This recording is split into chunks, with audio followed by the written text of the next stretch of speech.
সততা এমন একটা পুঁজির নাম। সৎ মানুষকে মানুষ ভয় পায়, যারা মিথ্যা বলে না এদেরকে মিথ্যাবাদীরা ভয় পায়।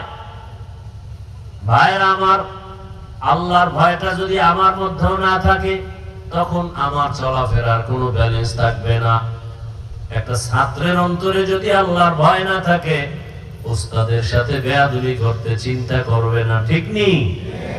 অনেক জায়গায় দেখা যায় মিডিয়ায় ওস্তাদ শিক্ষকের সাথে বেয়াদবি হয় না, হয় না? আগে দেখতাম স্কুল কলেজের ছেলেরা মেয়েরা শিক্ষকের বিরুদ্ধে আন্দোলন করে, এখন আমগো হুজুরগো মধ্যেও ঢুকে গেছে না, কথা বলে না। মাদ্রাসার মধ্যে আন্দোলন মিছিল দেয়, হুজুরের কাছে পড়বো না, এই হুজুরকে মাদ্রাসা থেকে বের করো। এদের মতো বেয়াদব কি দুনিয়াতে আর হতে পারে? এরা দুনিয়াতে মরার আগেই ধ্বংস হয়ে যাবে, কোনো সন্দেহ। তবে দোয়া করি আল্লাহ হেদায়েত দান করেন। আরো আস্তে করে বলেন জীবনের অমূল্য সম্পদের নাম আদব।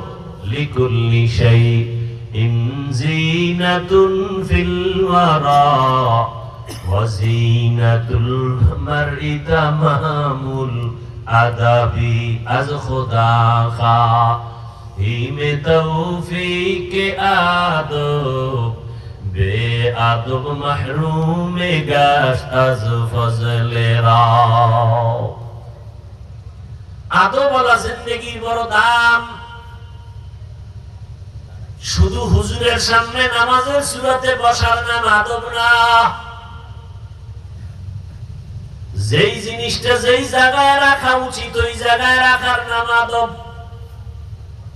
যেখানে যেইভাবে কথা বলা উচিত ওইভাবে কথা বলার নাম আদব।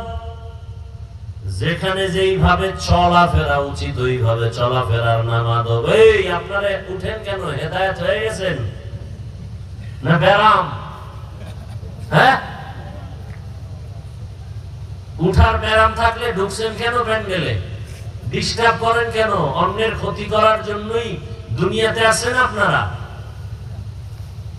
কত মানুষ বসে আছে, আপনারা তো অভ্যাস না থাকলে আপনি বাইরে দাঁড়াইতেন।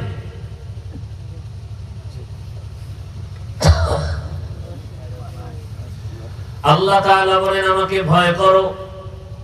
এই ভয়টা না থাকলে কোনো বয়ান অন্তরে আসবে না।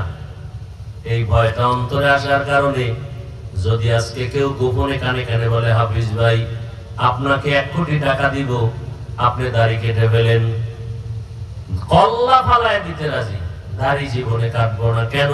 আল্লাহর ভয়। জানি দাড়ির কারণে টুপির কারণে আমাদের অনেকে